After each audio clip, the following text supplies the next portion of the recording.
कक्षा 10 मा पढिरहेका विद्यार्थी भाइ बहिनीहरू, आज म अर्कै तरिकाले विषयवस्तुलाई भाइ बहिनीहरूको समक्ष प्रस्तुत गर्दैछु।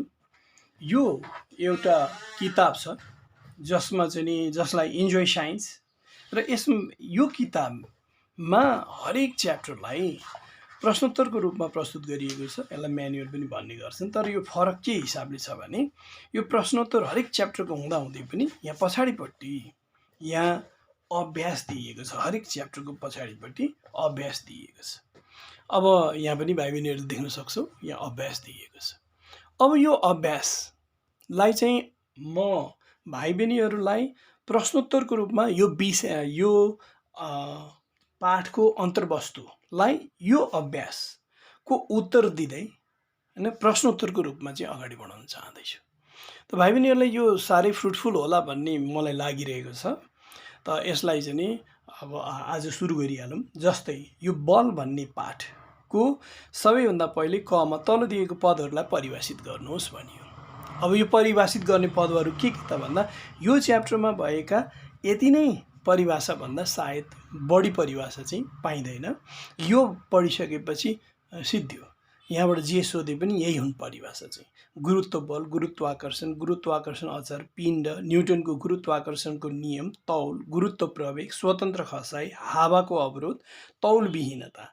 यति हुँदाहुँदै पनि अब च्याप्टरको हेडिङ नै बल भएको हुनाले मलाई चाहिँ बल भनेको के हो बाट यो च्याप्टरको यो अभ्यासलाई गर्ने क्रममा सिकाइलाई अगाडि बढाउने मन लागेको छ।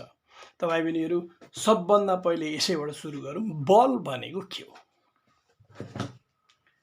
भाइ बहिनीहरू, बललाई हामी यसरी परिभाषित गर्न सक्छौँ। हेरौँ त, बल भनेको त्यो हो। म यहाँ पहिले के गर्न आँट्यो त्यो कुरालाई लेख्दैछु। सबभन्दा पहिले बल अर्थात् फोर्स।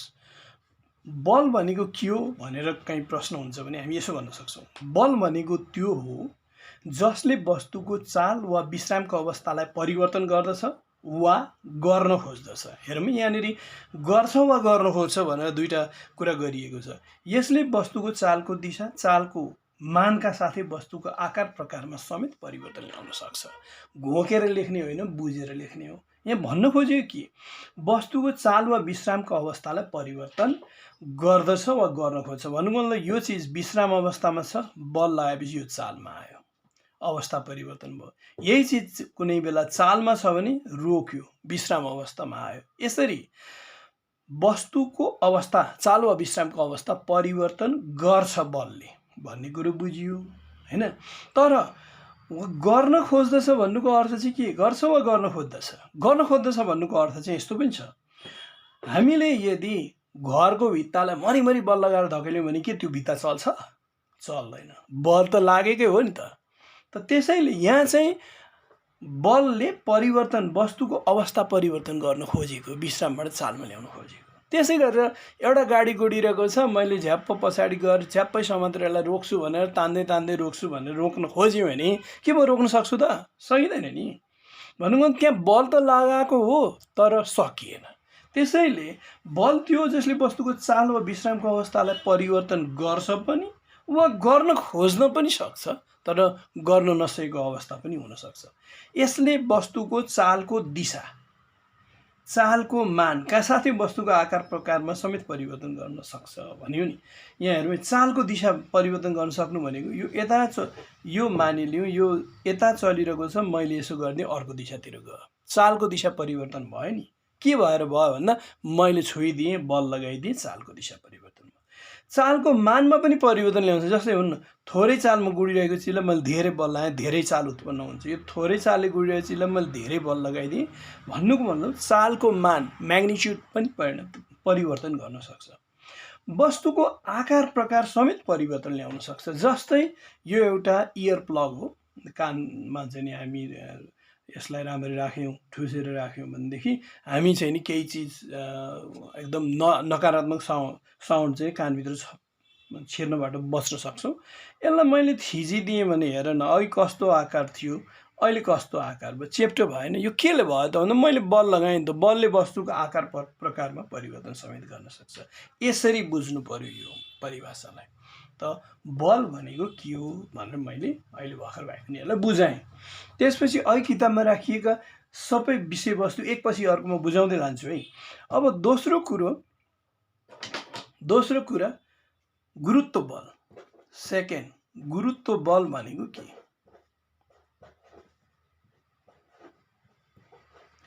यहाँनिर भाइ बहिनीहरूलाई अघि बलकै कुरामा यसलाई कतै अक्षरले सङ्केत गर्नु पर्यो फिजिक्सको अध्ययनमा भने एफ अक्षरले फोर्स भनेर बललाई सङ्केत गरिन्छ।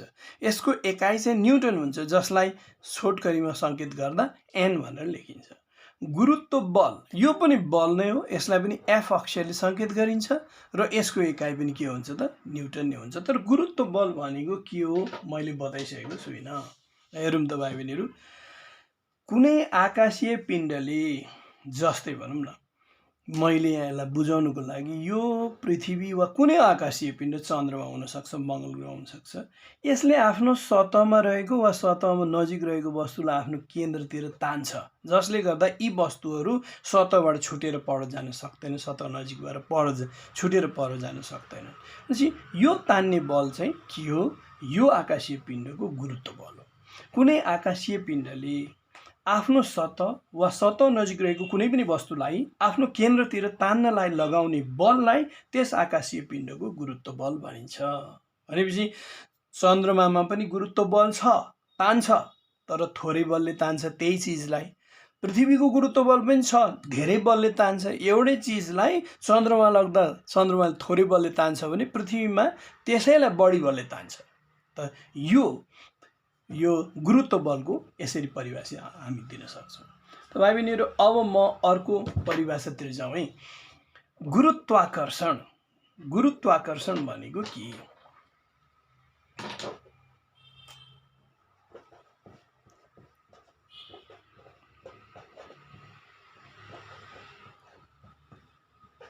यो गुरुत्वाकर्षण पनि बल नै हो। यो गुरुत्व बल पनि बल हो, गुरुत्वाकर्षण पनि बल हो। बल भनिसकेपछि त्यसलाई नाप्ने एकाइ के हुन्छ? न्युटन हुन्छ। अब गुरुत्वाकर्षण भनेको चाहिँ कस्तो बल त भन्दा यसरी हेरौँ है। गुरुत्वाकर्षण बुझ्नको लागि मैले यहाँ फेरि एउटा चित्र बनाएँ। ब्रह्माण्डमा रहेको जुनसुकै कुनै पनि चिज होस्, यो पृथ्वी र चन्द्रमा पनि हुनसक्छ, टेबल र बेन्च पनि हुनसक्छ, एउटा ढुङ्गा र अर्को ढुङ्गा पनि हुनसक्छ, पृथ्वीमै भएको वस्तु, ताराहरू पनि हुनसक्छन्। ब्रह्माण्डमा रहेको हरेक चिजले अर्कोलाई आफूतिर तान्छ कि यो तान्ने बल चाहिँ गुरुत्वाकर्षण हो। तान्ने कारण चाहिँ यदि कुनै वस्तुको पिण्ड छ भने त्यसले अर्को पिण्ड भएको वस्तुलाई आफूतिर तान्छ। पिण्ड नै कारक तत्त्व हो के को लागि भन्दा गुरुत्वाकर्षणको लागि। यसलाई यसरी परिभाषित गरियो, ब्रह्माण्डमा रहेका हरेक वस्तुले आफ्नो पिण्डकै कारणले एकले अर्कोलाई आफ्नो केन्द्रतिर तान्ने बललाई गुरुत्वाकर्षण भनिन्छ। फेरि चुम्बकले पनि फलामलाई तान्छ नि, त्यो पिण्डको कारणले होइन, त्यो चुम्बकीय बल अर्कै बल हो, गुरुत्वाकर्षण बल होइन। त यसरी हामी गुरुत्वाकर्षणलाई परिभाषित गर्न सक्छौँ। भाइ बहिनीहरू, अब अर्कोतिर लागौँ है त। अर्को के? गुरुत्वाकर्षण अचर भन्ने एउटा अर्को चिज छ। यो च्याप्टरमा भएका सम्पूर्ण अन्तर्वस्तुको विषयमा बातचित गर्छु, परिभाषाको रूपमा सोध्न सकिने अन्तर्वस्तुहरू। गुरुत्वाकर्षण अचर,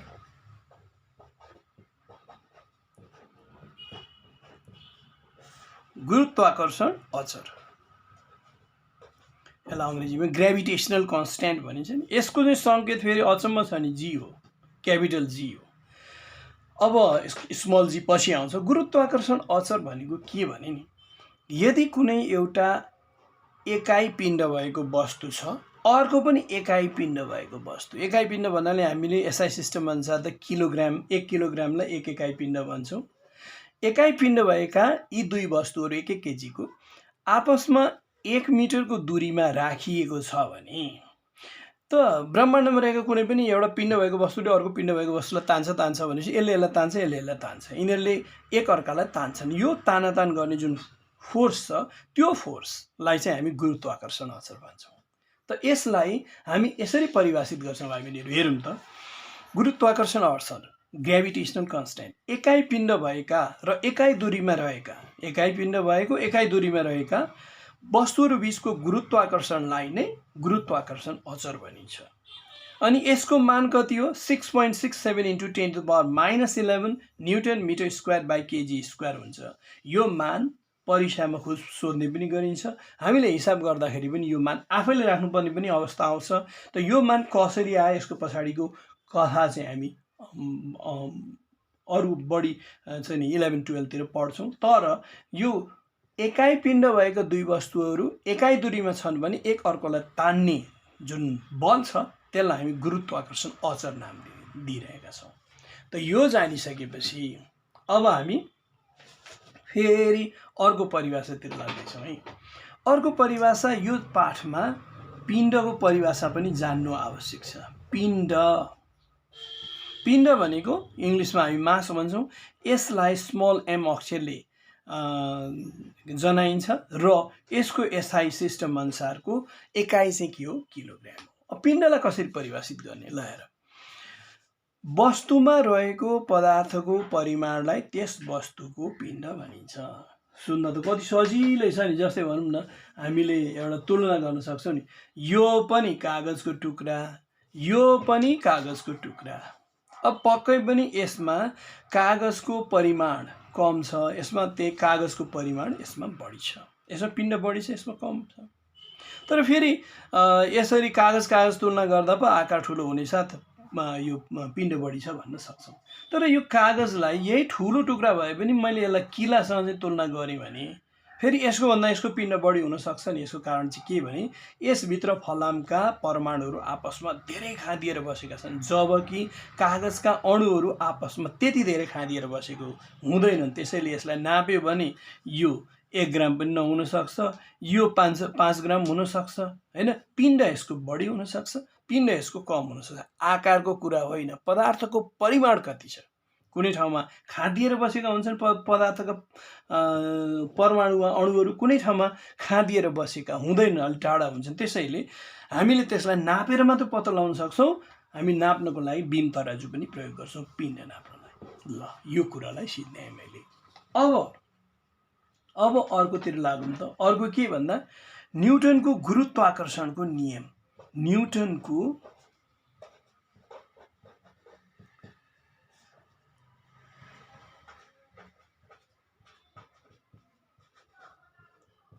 गुरुत्वाकर्षणको नियम, न्युटन्स ल अफ ग्रेभिटेसन।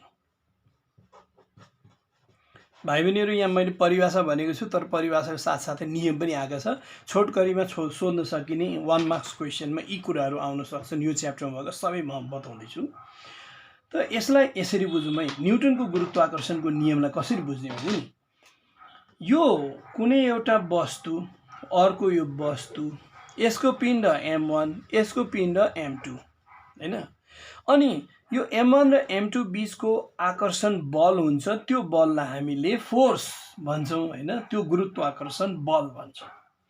अब यो उसको बीचको डिस्टेन्स चाहिँ d छ भने न्युटनको गुरुत्वाकर्षणको नियमले के भन्छ भने, न्युटनको गुरुत्वाकर्षणको नियम अनुसार ब्रह्माण्डमा रहेका कुनै पनि दुई वस्तुहरू, त्यो पृथ्वीमा होस् वा आकाशमा रहोस्, कुनै पनि दुई वस्तुहरू बीचको गुरुत्वाकर्षण एकले अर्कोलाई तान्छ पिण्ड छ भने गुरुत्वाकर्षण तिनीहरूको पिण्डको गुणनफलसँग समानुपातिक हुन्छ।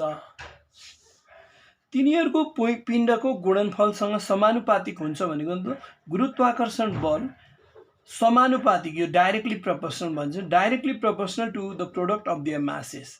तिनीहरूको पिण्डको गुणनफलसँग यो गुरुत्वाकर्षण बल समानुपातिक हुन्छ। पिण्डको गुणनफल बढी हुन्छ भने गुरुत्वाकर्षण बल पनि बढी हुन्छ। यो पिण्डको गुणनफल कम हुन्छ भने गुरुत्वाकर्षण बल पनि कम हुन्छ। यसको मतलब त सिधा स्पष्ट हो नि, यिनीहरूको पिण्ड बढी छ, एउटाको पिण्ड बढी भयो भने दुईटा पिण्ड बढी भयो भने त्यो गुणनफल त बढ्छ। जति बढी पिण्ड भयो त्यति नै बढी गुरुत्वाकर्षण हुन्छ भन्ने बुझियो। भने समानुपातिक हुन्छ भने तिनीहरू बीचको दूरीको वर्गसँग व्युत्क्रमानुपातिक हुन्छ। अब यो दुईटा बीचको दूरी d छ नि, यो ग्रेभिटेशनल फोर्स गुरुत्वाकर्षण बल इज इन्भर्सली प्रोपोर्सनल टु के दूरीको वर्ग, square of the distance between their centres. Distance नाप्दा जहिले पनि सेन्टर टु सेन्टर नापिन्छ। भनेपछि इन्भर्सली प्रोपोर्सनल व्युत्क्रमानुपातिक भन्नुको मतलब एउटा मान बढ्दा अर्को मान घट्छ भनेपछि डी बढेमा गुरुत्वाकर्षण बल चाहिँ घट्छ। यो न्युटनको गुरुत्वाकर्षणको नियम हो। यो पनि बारम्बार सोध्न सकिन्छ, परीक्षामा एकदमै कमनली सोधिन्छ। अब आयो पालो तौलको। तौलको कुरा गरौँ है त। तौल भनेको के? तौल र पिण्डमा मान्छेहरू झुकिन्छन्। तौल भनेको अर्कै कुरा हो, पिण्ड भनेको अर्कै कुरा हो। पृथ्वीले आफ्नो सतहमा वा सतह नजिक रहेको हरेक वस्तुलाई आफ्नो केन्द्रतिर तान्छ भनेर त अघि नै मैले बताएको थिएँ। आकाशीय पिण्ड जुनसुकैले तान्छ भनेको छौँ। हामी अहिले पृथ्वीमै तौलको कुरा गर्दैछौँ। पृथ्वीले वस्तुलाई आफ्नो केन्द्रतिर तान्न लगाउने बल नै त्यो वस्तुको तौल हो।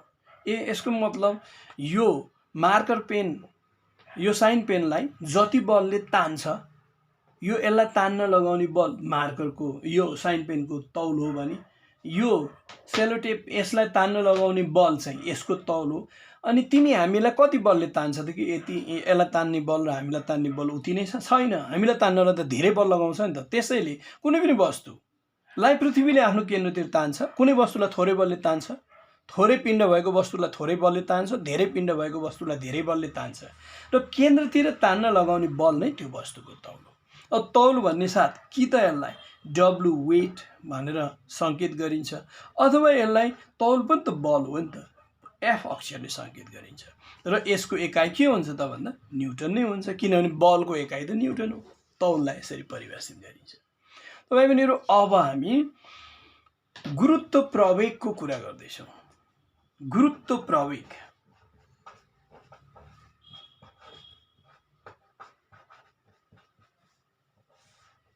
गुरुत्व प्रवेग यसको सङ्केत चाहिँ स्मल जी हो।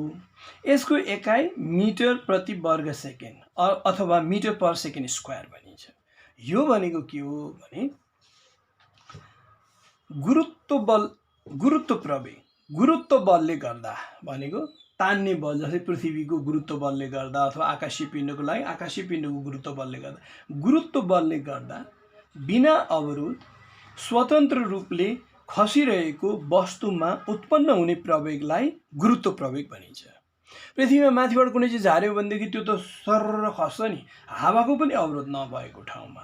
हाम्रो चाहिँ नि भ्याक्युममा चाहिँ कुनै वस्तु स्वतन्त्र रूपले खसिरहेको छ भने प्रत्येक सेकेन्ड त्यसको भेलोसिटी बढ्दै जान्छ, जसले गर्दा त्यसमा प्रवेग उत्पन्न हुन्छ र यो प्रवेगलाई चाहिँ हामी गुरुत्व प्रवेग भन्छौँ। यो प्रवेगको सरदर मान सबै ठाउँमा बराबर छैन। सरदर मान कति? 9.8 मिटर प्रति वर्ग सेकेन्ड हुन्छ। गुरुत्व प्रवेगलाई हामी यसरी परिभाषित गर्छौँ। अब अन्ततिर आइपुगिसकेका छौँ, 2-3वटा बाँकी छ। त भाइ बहिनीहरू, स्वतन्त्र खसाइ भनेको के? स्वतन्त्र खसाइ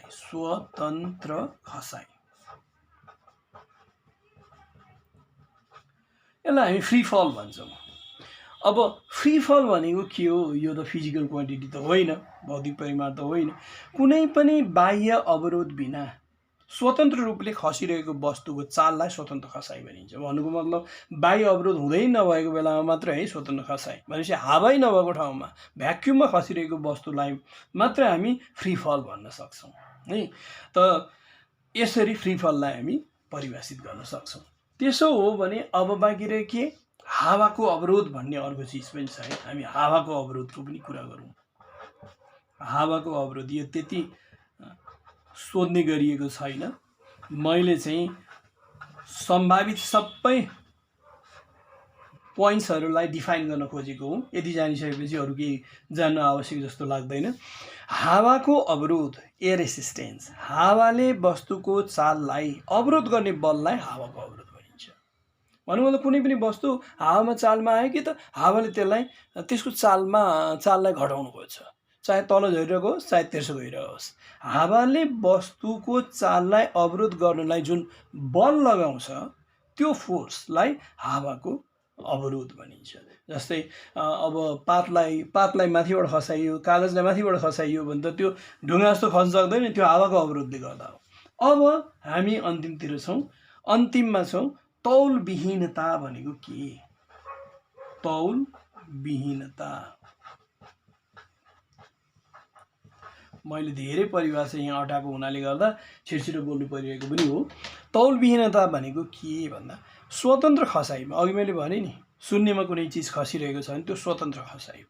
स्वतन्त्र खसाइमा रहेको वस्तु तौलविहीन हुन्छ, वेटलेस हुन्छ त्यो, र यो अवस्थालाई नै तौलविहीनता भनिन्छ। त फेरि स्वतन्त्र रूपले खसेको वस्तु भनेको कुनै पनि माध्यम नभएको ठाउँमा खसिरहेको वस्तु तौलविहीन हुन्छ, वेटलेस हुन्छ, र यो अवस्थालाई हामी तौलविहीनता भन्छौँ। भाइ बहिनीहरू, यो च्याप्टरबाट सोध्न सकिने यो छोटो प्रश्न, 1 नम्बरको प्रश्न जसलाई हामी नलेज क्वेसन पनि भन्छौँ, यति नै हुन्। अब यसैलाई घुमाइफिराइ कहिले सोधिरहेको हुन्छ। म एकपल्ट भाइ बहिनीहरू फेरि सरर सम्झाउँ है, यो बलदेखि लिएर तौलविहीनतासम्म। बल भनेको के हो? बल भनेको त्यो हो जसले वस्तुको चाल वा विश्रामको अवस्थालाई परिवर्तन गर्दछ वा गर्न खोज्दछ। यसले वस्तुको चालको दिशा, चालको मानका साथै वस्तुको आकार प्रकारमा समेत परिवर्तन ल्याउन सक्छ भन्यो। अब अर्को दोस्रो परिभाषा के को थियो? गुरुत्वाकर्षण, गुरुत्व बल थियो हैन। गुरुत्व बल भनेको के? कुनै आकाशीय पिण्डले आफ्नो सतह वा सतह नजिक रहेको कुनै पनि वस्तुलाई आफ्नो केन्द्रतिर तान्नलाई लगाउने बललाई त्यस आकाशीय पिण्डको गुरुत्व बल भनिन्छ। त्यसपछि अर्को के थियो? गुरुत्वाकर्षण। गुरुत्वाकर्षण हेरौँ त, ब्रह्माण्डमा रहेका हरेक वस्तुले आफ्नो पिण्डको कारणले एकले अर्कोलाई आफ्नो केन्द्रतिर तान्ने बललाई गुरुत्वाकर्षण भनिन्छ। अब त्यसपछि मैले के बताएको थिएँ? गुरुत्वाकर्षण अचर। हेरौँ यो गुरुत्वाकर्षण अचर, ग्रेभिटेसनल कन्स्ट्यान्ट, एकाइ पिण्ड भएका र एकाइ दूरीमा रहेका दुई वस्तुहरू बीचको गुरुत्वाकर्षणलाई नै गुरुत्वाकर्षण अचर भनिन्छ। यसको मान 6.67 × 10⁻11 newton metre square by KG square हुन्छ र यसलाई क्यापिटल जी अक्षरले सङ्केत गरिन्छ। यो कुरो याद गर्नुपर्छ। अर्को पिण्ड। पिण्ड भनेको के? वस्तुमा रहेको पदार्थको परिमाणलाई त्यस वस्तुको पिण्ड भनिन्छ। पदार्थको परिमाण बढी भए पिण्ड बढी, कम भए पिण्ड। अर्को हेरौँ त, न्युटनको गुरुत्वाकर्षणको नियम बताएको थिएँ मैले हैन। न्युटनको गुरुत्वाकर्षणको नियम अनुसार ब्रह्माण्डमा रहेका कुनै पनि दुई वस्तुहरू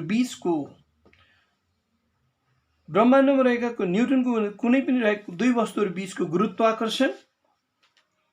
गुरुत्वाकर्षण तिनीहरूको पिण्डको गुणनफलसँग समानुपातिक हुन्छ भने तिनीहरू बीचको दूरीको वर्गसँग व्युत्क्रमानुपातिक हुन्छ। त्यसपछि मैले के बताएको थिएँ? तौलबारे बताएको थिएँ। तौल भनेको के? पृथ्वीले वस्तुलाई आफ्नो केन्द्रतिर तान्न लगाउने बल नै त्यो वस्तुको तौल हो। फेरि त्यसपछि मैले के बताएँ? त्यसपछि गुरुत्व प्रवेग। गुरुत्व बलले गर्दा बिना अवरोध स्वतन्त्र रूपले खसिरहेको वस्तुमा उत्पन्न हुने प्रवेगलाई गुरुत्व प्रवेग भनिन्छ। यसको सरदरमान 9.8 मिटर प्रति वर्ग सेकेन्ड हुन्छ। त्यसपछि स्वतन्त्र खसाइ बताएको थिएँ मैले। कुनै पनि बाह्य अवरोध बिना स्वतन्त्र रूपले खसिरहेको वस्तुको चाललाई स्वतन्त्र खसाइ भनिन्छ। त्यसपछि हामीले के पढेका थियौँ? हावाको अवरोध, एयर रेसिस्टेन्स। हावाले वस्तुको चाललाई अवरोध गर्ने बललाई हावाको अवरोध भनिन्छ। र लास्टमा मैले बताएको थिएँ तौलविहीनता। स्वतन्त्र खसाइमा रहेको वस्तु तौलविहीन हुन्छ र यो अवस्थालाई तौलविहीनता भनिन्छ। त भाइ बहिनीहरू, यिनै हुन् है परिभाषाहरू यो च्याप्टरभित्रबाट आउने। मैले यो सबै एक एक गरेर किन भनेको भने कतिपय विद्यार्थीहरूले यो सही परिभाषा प्राप्त गर्न नसकेर पनि यो के अरे उनीहरूले परीक्षामा राम्रो चाहिँ नि लेख्न सक्दैनन्। त आजको लागि यति नै। अर्को क्लासमा म फेरि त्यो अभ्यासको बाँकी चिजहरूलाई अगाडि बढाउँछु। अभ्यासलाई उत्तर दिने क्रममा हाम्रो चाहिँ नि पढाइलाई अगाडि बढाउँछु। ल त आजलाई यति नै।